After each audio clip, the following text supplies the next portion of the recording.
बच्चों, चलिए इस क्वेश्चन को सॉल्व करते हैं। क्वेश्चन बोल रहा है a large drum having radius capital R is spinning around its axis with angular velocity omega as shown in the figure. The minimum value of omega so that a body of mass capital M remains stuck to the inner wall of the drum, taking the coefficient of friction between the drum surface and mass capital M as mu is। आपको omega की value find out करनी है, means आपको angular velocity की value find out करनी है, जिससे कि ये जो मास है वो यहाँ पर स्टक रहे। ठीक है, तो इस केस में देखिए, अगर हम इसको फिर से ड्रॉ करते हैं, थोड़ा सा बड़ा फिगर बनाना पड़ेगा। तो देखिए, ये मैंने फिगर बनाया।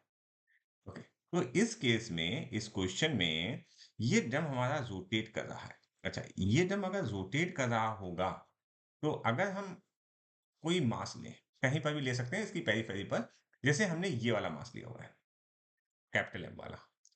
ठीक है, तो एक्चुअली में ये ड्रम की सरफेस, ये ओमेगा से रोटेट कर रहा है, ये ड्रम की सरफेस, ठीक है, इस कैपिटल एम वाले मास पर एक फोर्स अंदर की तरफ लगा रही होगी, that is a normal reaction.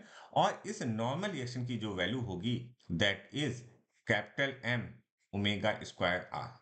इसको जब आपने सर्कुलर मोशन पढ़ा होगा, तो इसे आपने पढ़ा होगा centripetal force towards the centre. तो क्योंकि ये सर्किल जैसा बन रहा होगा, ठीक है, ये सर्किल सा बन रहा होगा और ये रोटेट कर रहा होगा, तो ये अंदर की तरफ n is equal to M omega square लग रहा होगा, दैट इज सेंट्रीपिटल फोर्स। और ये सेंट्रीपिटल फोर्स ही एक्चुअली में नॉर्मल रिएक्शन है। ठीक है, जो कहाँ लग रहा है, हमारा ये जो सरफेस है, किसकी, ड्रम की सरफेस इस पे लगा रही है। अच्छा ठीक है, तो ये एन की वैल्यू हो गई, इधर एन।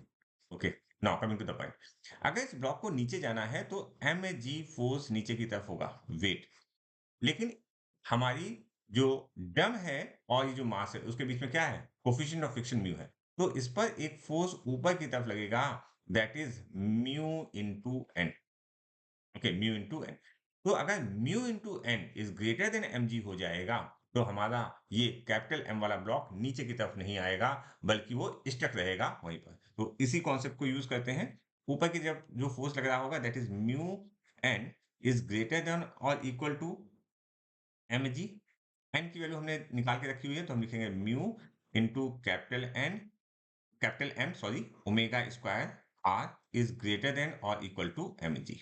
अच्छा, यहाँ पर जो जो टर्म्स कैंसिल आउट हो रहे हैं, उनको हम लोग पहले कैंसिल आउट करते हैं। तो ये m और ये m कैंसिल हो गया, तो यहाँ से जो हमारी ओमेगा की वैल्यू आई, ओमेगा इज ग्रेटर देन और equal to square root of g upon mu. तो देखिए हमारा कौन सा आंसर सही है। Option 4 is correct for this question.